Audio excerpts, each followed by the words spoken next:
Assalamualaikum warahmatullahi wabarakatuh. Apa kabar Bapak Ibu Guru Indonesia yang hebat? Ketemu lagi dengan saya Khairul Anwar dari SMP Negeri 2 Sumobito, Kabupaten Jombang, Jawa Timur. Calon guru penggerak angkatan 10 tahun 2024. Pada kesempatan saya kali ini akan ditemani oleh Ibu Daniati Nisa, calon guru penggerak angkatan 10 tahun 2024. Dalam video kami ini akan memaparkan tugas rukol modul 2.2, yaitu tentang coaching supervisi akademik oleh kelompok 2. Coaching supervisi akademik. Coaching merupakan proses kolaboratif yang berfokus pada potensi individu untuk membantu mencapai tujuan spesifik, mengembangkan keterampilan, dan memaksimalkan potensi mereka. Coach menggunakan pertanyaan yang berfokus pada solusi dan refleksi diri. Tujuan dari coaching yaitu meningkatkan kinerja dan pengembangan keterampilan dengan rencana aksi yang jelas dan akuntabilitas. Fokus coaching yaitu meningkatkan kinerja dan keterampilan spesifik seseorang. Pendekatan yang digunakan dalam coaching yaitu berorientasi pada masa depan dan tujuan, melibatkan pertanyaan-pertanyaan yang menantang dan berbobot untuk membantu klien atau coach untuk menemukan solusi diri mereka sendiri. Adapun durasi yang bisa dipakai biasanya jangka pendek atau menengah. Elemen-elemen penting dalam coaching. Pertama, yaitu harus mempunyai tujuan yang jelas. Berkolaborasi, pertanyaan yang berfokus pada solusi. Mempunyai kesadaran diri, rencana aksi, umpan balik, akuntabilitas, pendekatan personal, dan pengembangan keterampilan. Adapun prinsip-prinsip dalam coaching yaitu: pertama, kemitraan, kedua, proses kreativitas, dan ketiga, memaksimalkan potensi.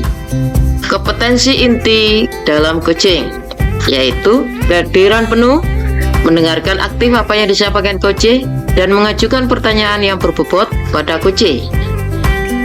Paradigma berpikir coaching yaitu fokus pada rekan yang akan dikembangkan, bersikap terbuka dan ingin tahu, mempunyai kesadaran diri yang kuat, mampu melihat peluang baru dan masa depan.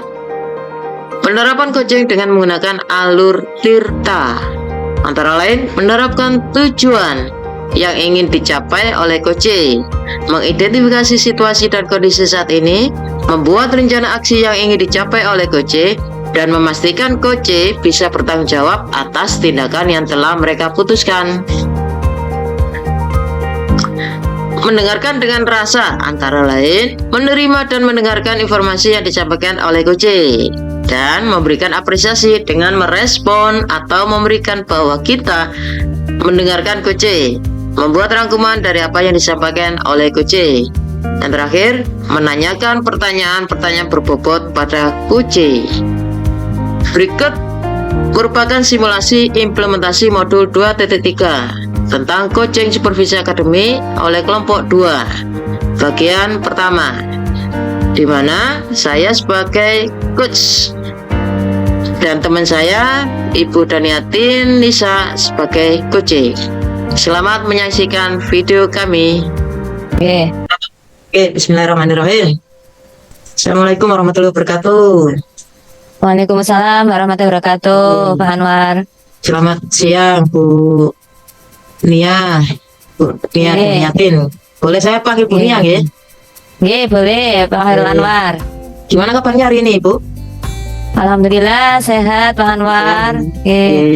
Alhamdulillah, semoga kita diberi kelancaran dan kesehatan dan selalu dalam ridhonya Allah, ya. Amin. Supaya kita tetap semangat untuk menjalankan aktivitas kita, nggih, Bu Nia, nggih. Iya, Pak. Bu Nia, sesuai dengan yang sudah kita buat perjanjian kemarin, kita sudah membuat agenda ya untuk Bu Nia melakukan coaching ya untuk mencari solusi dari apa yang dihadapi Bunia, gitu ya? Nggih. Nah, Nggih Bu Nia. Nggih, saya hari ini itu sengaja bertemu dengan Pak Anwar nggih karena ada salah satu yang membuat saya itu ada masalah, Pak. Jadi ada Oke. satu masalah yang saya hadapi dan saya pengen sharing dengan jenengan. baik. Kira-kira apa Bunia bisa menceritakan masalah Oke. seperti apa yang sedang Bunia Ya. hadapi untuk saat ini? Ya bisa Pak. Jadi saya itu kan jadi SDITA dulu jadi. Nah, Ya. kondisi saya sampai saat itu sering terlambat. Jadi seminggu itu saya selalu ada waktu terlambat. Nah seminggu 2 kali, 3 kali gitu selalu terlambat. Dan saya eh, pengennya saya tidak terlambat lagi Pak. Oh, seperti itu. Terus apakah Bu Nia sudah berusaha mencari tahu kenapa Bu Nia bisa, mungkin ada yang sudah Bu Nia sadari bahwa itu kurang baik dalam Ya. aktivitas Bu Nia setiap hari. Betul, Apakah Pak. Bu Nia sudah pernah berbagi dengan teman-teman, rekan sejawat atau sahabat Bu Nia di tempat kerja atau Ya. di lingkungan rumah Bu Nia? Ya, iya Pak. Saya itu sangat kepengen untuk tidak datang terlambat lagi, disiplin ketika datang ke sekolah gitu. Dan saya sudah melakukan, nah saya sudah punya niat yang kuat untuk bisa disiplin dan sempat komunikasi dengan kepala sekolah terkait yang saya alami, itu Pak. Gitu. Terus Bu Nia, bagaimana respon dari rekan-rekan sejawat Bu Nia melihat Bu Nia selalu atau hampir tiap hari datang telat ke sekolah? Terus, Ya. iya, bagaimana respon dari rekan-rekan Bu Nia? Iya, teman-teman itu terutama kepala sekolah memang sempat kita sharing bersama, ditanyai kenapa datang terlambat gitu, apa penyebabnya gitu. Kalau dari sebabnya kan memang sama sebagai seorang perempuan kan biasanya kegiatan aktivitas di dapur bersih-bersih itu kan menjadi hal yang biasa gitu tapi itu ketika saya laksanakan selalu selesainya itu kesiangan gitu loh Pak, padahal saya sudah berangkat pagi gitu dan sudah mendapat motivasi dari kepala sekolah, tetapi sampai saat ini masih saja terlambat. Seperti itu. Terus, kalau melihat kondisi yang seperti itu, saya mengamati Bu Nia sudah mempunyai kesadaran diri ya, sudah memahami bahwa itu kurang baik dan bisa membawa efek yang kurang baik juga pada kinerja dan aktivitas di sekolah. Dan jelas itu pasti akan mempengaruhi orang-orang yang ada di sekitar Bu Nia. Betul nggak Bu Nia? Nggih. Ya. Terus menurut Bu Nia, kalau sudah mengerti dan sudah berusaha, apa yang kira-kira Bu Nia harapkan atau inginkan? Saya berharap datang ke sekolah tepat waktu, tidak terlambat, kemudian tidak sampai meninggalkan pekerjaan rumah. Tuh. Betul. Itu harapan ke depan. Nah, Harapannya. jadi saya kepengen tidak terlambat lagi. Baik. Lalu Nah, dan apa lalu upaya? Ya, ya, lanjut, Bu. jadi yang saya lakukan ke depannya itu sebenarnya Pak kepengen yang pertama itu saya diskusi dengan keluarga ya. Betul. Jadi ada pembagian bagi job desk gitu Pak, jadi tugas rumah agar semuanya ini bisa lebih awal selesai tuh. Betul. Kemudian Berarti- yang kedua, Ya, lanjut Bu Nia. yang Gimana? kedua saya kepengen sharing dengan teman-teman yang selalu disiplin Pak, tidak pernah terlambat tuh Pak. Saya mungkin perlu Baik. sharing dengan mereka tips-tips apa agar tidak terlambat. Pertama Apakah iya? yang pertama yang utama itu saya harus memanajemen diri saya, mengatur waktu Pak, agar saya itu bisa mengatur waktu dengan baik dan tidak terlambat. Baik. mengatasi keterlambatan jenengan, terus respon dari murid-murid jenengan bagaimana Ibu Nia selama itu terjadi? Oh, nggih. Nggih, saya biasanya Pak, nggih. Memang ketika saya terlambat datang itu yang pertama saya lakukan itu selalu minta maaf ke anak-anak, saya sampaikan apa kejadiannya minta gitu. maaf. Jadi kita sama-sama saling tahu gitu. Jadi sekaligus saya melatih kejujuran gitu pada anak-anak, menyampaikan apa adanya kepada anak-anak, gitu, Mbak. Jadi itu memotivasi saya juga agar itu tidak terulang lagi dan harusnya lebih baik ya. Baik, saya menghargai usaha dan harapan Bu Nia. Terus kira-kira apa yang Bu Nia siapkan agar harapan Bu Nia itu bisa tercapai, Bu? Oke, jadi yang pertama itu dari tadi yang akan saya lakukan berarti saya itu harus mengatur waktu saya, oke, waktu saya membuat jadwal gitu agar teratur tepat waktu. Tuh. Oke. Ya, kemudian yang kedua saya berkomunikasi dengan kepala sekolah Pak, nggih, jadi konsultasi, nggih. Kalau dengan rekan sejawat bagaimana Bu Nia? Begitu juga dengan rekan sejawat, perlu saya sharing-sharing dengan rekan sejawat untuk sama-sama saling memotivasi. Sama-sama, nggih, baik. Itu betul. Setelah itu Bu Nia? Nggih. Jadi dari situ nanti saya juga yang awalnya di rumah saya bekerja sama dengan keluarga terkait pembagian tugas yang di rumah, Pak. Jadi semuanya itu saling berkesinambungan antara di rumah dan di sekolah. Baik. Terus menurut Bu Nia, apakah keterlambatan Bu Nia untuk beraktivitas ke sekolah itu benar-benar mengganggu kinerja Bu Nia sendiri? Iya Pak, pasti itu. Jadinya waktu saya seharusnya itu bisa mempersiapkan sebelum pembelajaran, akhirnya kan mendadak Pak, dadakan gitu lagi, datang langsung gitu kan pembelajaran. Setidaknya kan kalau kita datang lebih awal itu kan kita bisa prepare persiapan lebih dulu gitu. Betul. Jadi memang betul Bu Nia bahwa kalau kita tidak menerapkan terlambatan kan termasuk sikap positif kedisiplinan gitu Bu Nia gitu. Itu sangat berimbas banyak sekali untuk orang-orang sekitar, terutama murid-murid kita, karena kita kan dijadikan teladan oleh murid kita, dan untuk rekan-rekan kita juga memandang kita, yang apalagi kita juga sebagai panutan dari teman-teman kita kan gitu. Terus betul, Pak, itu. untuk kinerja kita jelas akan dikategorikan penurunan kinerja dan seperti itu.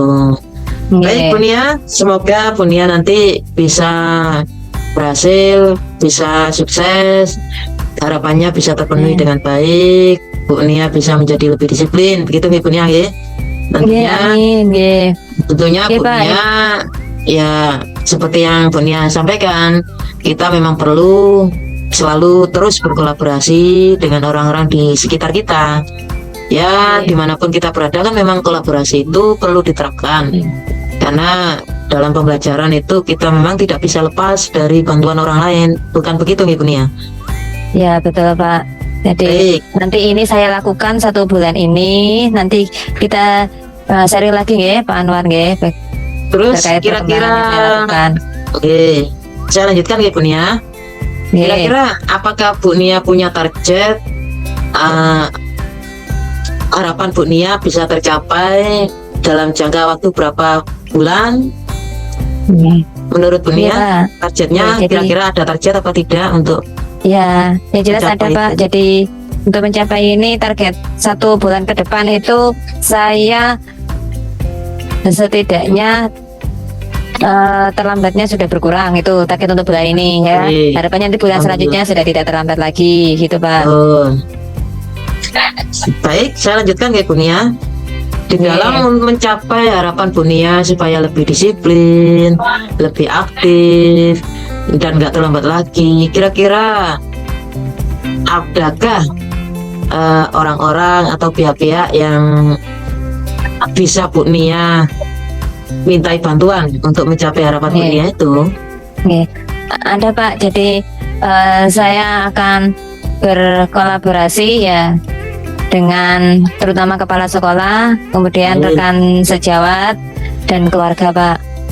Jadi selain Bapak kepala sekolah, keluarga, apakah ada yang lain yang bisa Bu Nia mintai bantuan untuk supaya lebih maksimal pencapaiannya begitu Bu Nia?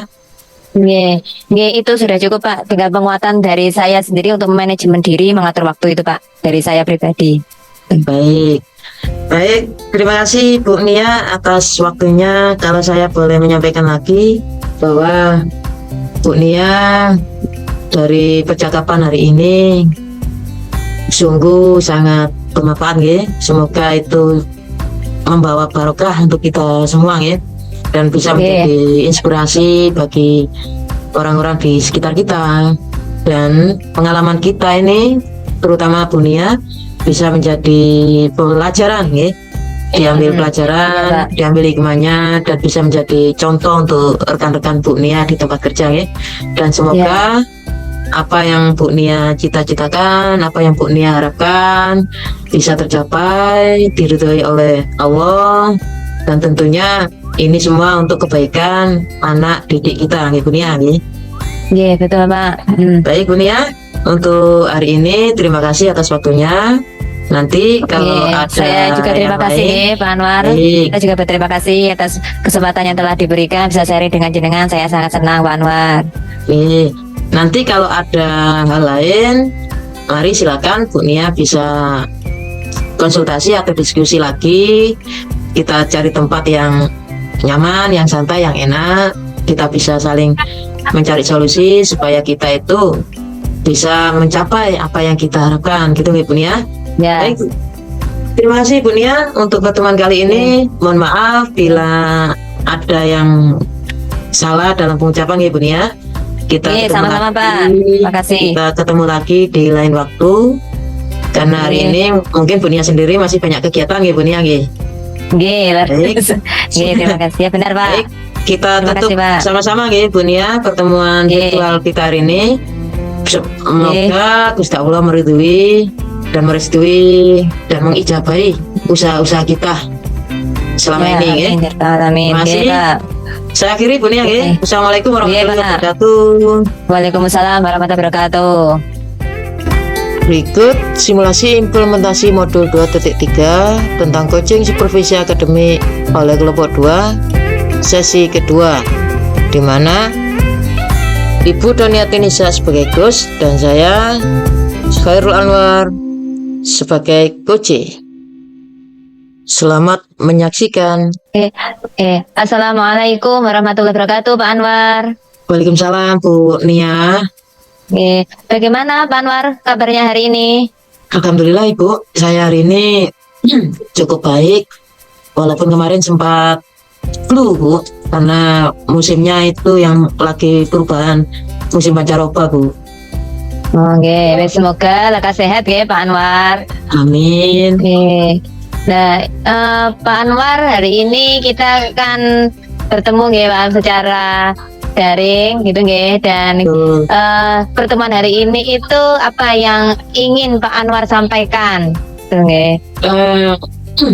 sesuai dengan yang mau saya diskusikan dengan Bu Nia kemarin, bahwa saya itu punya, bisa dikatakan masalah, bisa dikatakan enggak. Cuma saya merasa ini harus segera ditangani Bu Nia, bahwa di tempat saya, di kelas saya itu ada anak yang kalau setiap kali saya masuk, anak ini tidak pernah masuk, tapi setiap kali saya tidak masuk, anak ini masuk. Jadi kayak bergantian itu loh, kayak rolling tempat. Kalau saya di kelas, anaknya yang di luar. Kalau saya yang di luar, anaknya masuk di kelas. Nah, seperti itu setiap kali saya amati anak ini. Apakah anak ini tidak pernah masuk? Justru yang bikin saya itu nggak habis pikir atau ya membuat sedikit pusing ya Bu. Anak ini setiap kali masuk itu ya nggak jauh beda dengan hampir mirip kayak dia itu antara niat sama enggak kalau di kelas itu. Dia kalau nulis itu enggak mau, disuruh kerjakan itu juga nggak mau. Di kelas itu hanya maunya tidur, kadang-kala itu ganggu temannya, terus ngajak-ngajak temannya lah kayak gitu ibu. Sudah berkali-kali saya nasihati, saya dekati, saya saya kasih masukan, juga tidak ada perubahan sama anak ini. Seperti itu bu yang saya alami. Ya ya. Apakah itu sering apa Pak anak-anak seperti itu, dan jumlahnya sedikit atau banyak Pak yang seperti itu? Itu hampir setiap hari bu, setiap kali waktu saya masuk selalu seperti itu. Awalnya hanya satu anak, satu murid. Makanya supaya anak ini nggak mempengaruhi temannya, saya berusaha. Tapi ya karena pengaruhnya anak ini cukup besar di kelas itu, akhirnya teman-temannya terpengaruh. Awalnya satu, akhirnya jadi 2 murid, 2 anak. Dari 2 menjadi 3. Nah, yang saya khawatirkan ini satu kelas niru dia semua gitu loh bu.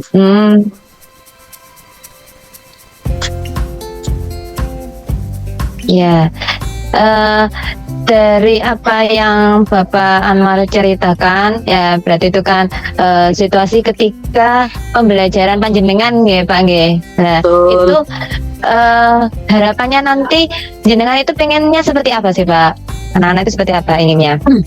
Ya saya berharap anak-anak ini menjadi anak yang baik seperti itu loh bu. Dia nurut, dia sadar, dia mempunyai kesadaran diri yang baik, bisa memanajemen dirinya dengan baik.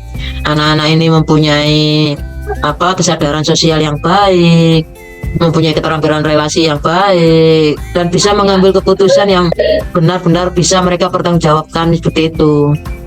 Itu harapan saya ke depannya, seperti itu pun ya. Ya bagus Pak. Jadi pengennya itu kan anak-anak itu sadar nggih, sadar dengan sendirinya, punya bisa memanajemen dirinya gitu nggih. Dan anak-anak itu bisa berbuat baik kepada terutama kepada gurunya. Nah, ada enggak Pak yang jenengan miliki dan itu bisa membuat anak-anak itu sesuai dengan yang jenengan inginkan, gitu enggak?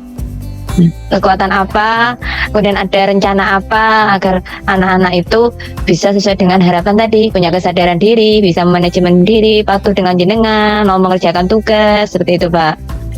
Apa rencana yang akan saya siapkan sih Bu nggih, yang jelas pasti saya akan bersikap lebih berpihak pada murid, jadi menjadi pendengar aktif mereka, terus kan selalu berkolaborasi, tidak lupa berkomunikasi yang baik dengan wali murid orang tua tersebut, dan juga kerjasama dengan rekan-rekan, dengan wali kelas, terus berkolaborasi aktif dengan guru BK, dan tidak lupa juga dengan Bapak Kepala Sekolah, karena untuk mengambil keputusan nanti perlu campur tangan dari Kepala Sekolah, kan seperti itu. Itu yang rencana mau saya siapkan untuk mengatasi masalah-masalah yang terjadi di dalam kelas, seperti itu.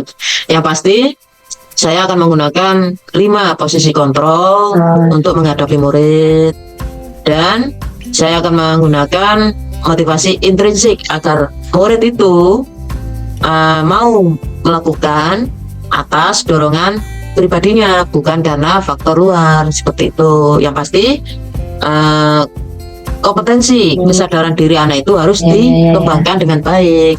Itu yang harapan saya dan yang ingin saya capai, Ibu. Oh ya. Nggih, berarti rencana panjenengan tadi itu nggih berkolaborasi dengan BK, kemudian Bapak Kepala Sekolah, nggih, wali kelas, itu nggih. Dan juga wali murid, Bu. Terutama nanti wali murid orang tua. Terkait pembelajaran dengan anak-anak, nggih. Betul. Dan juga sip Pak. Jadi orang tua biar agar tahu nggih Pak nggih dengan kondisi anaknya Oh, ketika pembelajaran betul. di kelas gitu Pak ya. Betul Oke. Ibu. Berarti rencana jenengan ini sangat bagus Pak. Nanti kalau bisa diterapkan Pak. Ini rencana Terima kasih. panjenengan ini punya ndak target gitu Pak. Rencananya ini bisa berhasil itu dalam kurun waktu atau rencana berapa lama gitu Pak? Target yang akan saya terapkan untuk mencapai harapan saya tadi itu Ibu, saya berharap ini bisa tercapai dalam kurun waktu tidak lebih dari Oke. 1 bulan. Makanya saya perlu intensif secara berkelanjutan untuk memantau perkembangan anak ini. Ya tadi itu tidak Oke. lupa selalu aktif melibatkan kedua orang tua dari si murid itu Ibu. Oh ya, ya Pak. Berarti ini dari yang jenengan rencanakan ini Pak Anwar siapa saja nggih yang terlibat dan mendukung rencana panjenengan ini? Pertama, biasanya saya itu akan berdampingan dengan guru BK. Setelah itu akan berkoordinasi dengan orang tua supaya anak ini waktu di rumah bisa terkontrol, bisa diawasi. Nanti di sekolah kami, guru dan BK plus sekaligus wali kelas sebagai penanggung jawab murid ini di sekolahan akan menerima laporan dari orang tua selama anak ini di rumah. Setelah itu, Ya. setelah semua sudah terkoordinir dengan baik, kita akan melaporkannya ke Bapak Kepala Sekolah. Itu nanti pihak-pihak yang akan saya mintai kerjasama, yang akan saya ajak untuk berkolaborasi menangani murid saya yang ini, Ibu. Ya Pak. Ya Pak. Sangat bagus Pak. Semoga ini menjadi rencana dan bisa terlaksana serta berhasil ya Pak ya. Amin. Jadi tadi panjenengan sudah menyampaikan ya bahwa anak-anak itu harapannya punya kesadaran diri, bisa memanajemen diri, serta mengerjakan tugas sesuai dengan arahan Pak Anwar serta patuh kepada guru. Kemudian dengan rencana jenengan nanti melakukan pembelajaran berdiferensiasi sesuai dengan kebutuhan anak dan yang utama yaitu berkolaborasi dengan guru BK nggih, untuk penanganan siswa tersebut dan bekerja sama dengan wali kelas juga untuk mengetahui kondisi siswanya dan Bapak Kepala Sekolah serta orang tua juga nanti jenengan berinteraksi dengan orang tua nggih, agar orang tua tahu kondisi pembelajaran ketika di kelas Pak ya. Oke, saya acungi jempol Pak nggih, semoga Terima kasih, Bu. rencana panjenengan berhasil Pak nggih, semoga sukses dan anak-anak juga berhasil dalam pendidikannya. Baik, Ibu. Terima kasih. Oke, kita cukupkan dulu nggih Pak Anwar. Nanti Baik, Ibu. untuk selanjutnya kita komunikasikan lebih lanjut perkembangannya seperti apa. Oke. Baik. Oke. Semoga dimudahkan semuanya Pak menjadikan anak yang Amin. sukses dan berhasil. Oke. Saya akhiri ya Pak Anwar. Iya, Bu. Oke, terima kasih. Assalamualaikum warahmatullahi wabarakatuh. Waalaikumsalam warahmatullahi wabarakatuh. Terima kasih sudah menyaksikan video kami. Salam Bapak Ibu Guru Penggerak. Kami akhiri. Wassalamualaikum warahmatullahi wabarakatuh.